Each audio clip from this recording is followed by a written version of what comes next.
Hello, I'm Mitch Fox, president of the Nevada Broadcasters Association, and I'd like to welcome you to another edition of Nevada on the Air, a program that highlights the leaders and innovators and out-of-the-box thinkers who are shaking things up and making a big difference in communities throughout the state of Nevada. I'm extremely pleased to have John Guedry, the CEO of Bank of Nevada, as my guest today. Mr. Guedry is one of the most passionate advocates for quality education in the state of Nevada, in my opinion, and he's here today to talk about BEEngaged. Welcome, John. Thank you, Mitch. Thanks for the kind words. Absolutely. So first, let's talk about the event. What is BEEngaged? It's an event that we started 4 years ago at the Smith Center. The purpose of the event is to get business leaders and education leaders together to discuss some of the challenges that exist in our education system and look for solutions. And when is it taking place? All the particulars? This year, March 28th, from 7 a.m., which is a sign-in and continental breakfast. The program will start at 8 and run to 11. And what do you hope to accomplish? You get a diversity of opinions, so what's the outcome? So this year, our focus, being that it's a legislative year, and we've had a lot of changes, as you know, in our Clark County School District with the new superintendent, some changes on the Board of Trustee seats, and a new direction for the school district.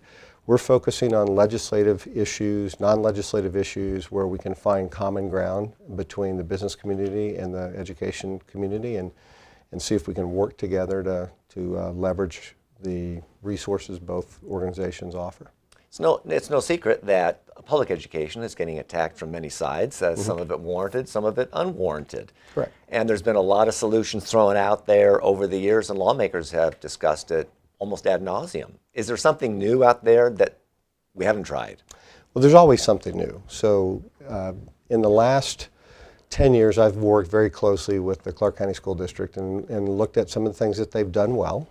I think a great example of something that is going really well in the school district is the empowerment program. So, I'm sorry, not the empowerment program. That was a program going back 15 or 20 years ago that did really well, and we're kind of moving in that direction with AB 469, pushing central decision making back out to the schools. The other is, and I'm just at a loss for words right now, the program where you have specialty schools that focus on magnet schools? Magnet schools, thank you. Okay. It's still early and I haven't had my coffee yet. Yeah, the magnet school program has been very successful. We have some of the top ranking schools in the country that fall into the magnet program, including some of our tech academies. So there are some great programs out in the school district, and then in that same period I've seen several things that we struggle to get right. And a perfect example of that is education's a business like anything else, and it's a very big business here in Clark County, with the budget being close to $2.5 billion a year. And we're looking to try and help them figure out how to better manage the business side of it. So things like facilities maintenance and facilities construction, transportation, food service. These are not areas that educators are trained to run and operate. And so we're trying to bring experts in from the business community that can help them make more informed decisions, put in place best practices in their respective industries that would be applicable to a district as large as Clark County. Funding is always a big issue, and there's a lot of folks that believe that Clark County has been perhaps on the short end of the stick because they have children, students that need specialized care, maybe ESL students, special education students. The way the funding mechanism, as you know, is created now, some believe that it shortchanges those kinds of students. Is there a fix out there? Certainly not an easy fix. No, and there's no one single fix. So in 2015, the legislature did a pretty good job trying to address some of that. So they worked with the education leaders and came up with a categorical funding program where they funded things like English language learning challenges, which they call Zoom schools, Title I schools or schools in poverty. That's the Victory School program, GATE programs for gifted and talented students, special needs students, all-day kindergarten. So these were needs that the educators said they needed to see additional funding for. Through the business tax increase that occurred in 2015, there was a multi-$100 million, I believe Clark County was in something north of $600 million of additional funding that went into those categories to fund specific programs for those needs. How about the whole notion of K through 16, right? I mean, that's always been a subject that people have wanted to address. How do you get kids to pursue a higher education? And maybe it's not in a traditional higher education mode. Right. What about that? So, you know, the data I've seen, and I'm not an education expert, so Well, you could have fooled me. I trust the people that are.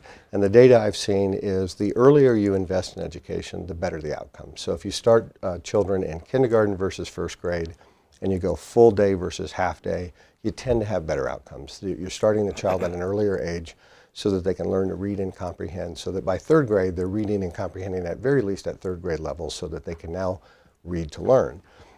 Pre-K students do better than kindergarten students. All-day pre-K students do better than half-day pre-K students. So investing early is always a good idea, and that's something I'd like to see the state do more of, especially in that pre-K area.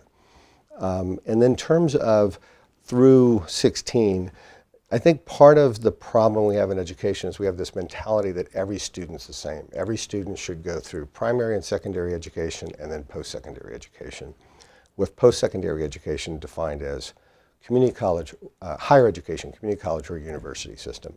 We have a lot of students that excel in vocational trades. They excel in areas like technology, where they want to do coding and programming.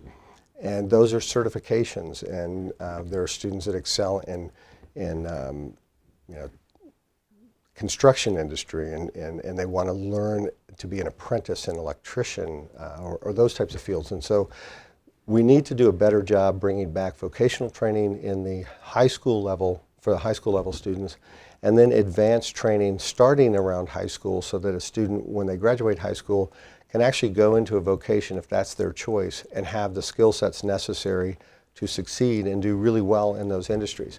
But to do that, you have to have a very solid foundation for STEM education or STEAM education, where students have a solid foundation in science and math in particular. One last question. You're so knowledgeable about this, but you're a banker by trade. Yeah. So how did you develop this insight and this passion?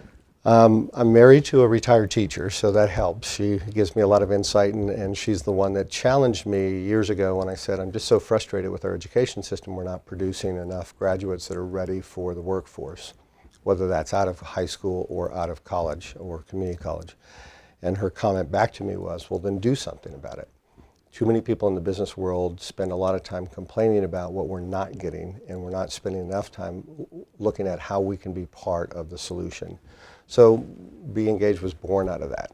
That and going to a lot of conferences and listening to educators and business leaders talk about the problems that they were dealing with in the education world, and then you left feeling like, so what do I do with that? I have all of this knowledge, I don't know what to do with it. So we've always had the BEEngaged program formatted in a way that you can learn something about where the needs exist, but then here's exactly how you can get involved. So you don't have to go research it. We have the people that you can get involved with at the event, and you can meet them and start working with them. Fantastic. One last time, Smith Center, let's have the date and time, all the particulars one last time. Smith Center, March 28th, which I believe is a Thursday, starts at 7 o'clock for sign-in. Program starts at 8 till 11. John, thank you for joining us. Mitch, thank you for having me. Keep doing what you're doing. Oh, thank you. And I thank you for joining us. Until next time, have a great day. Bye-bye.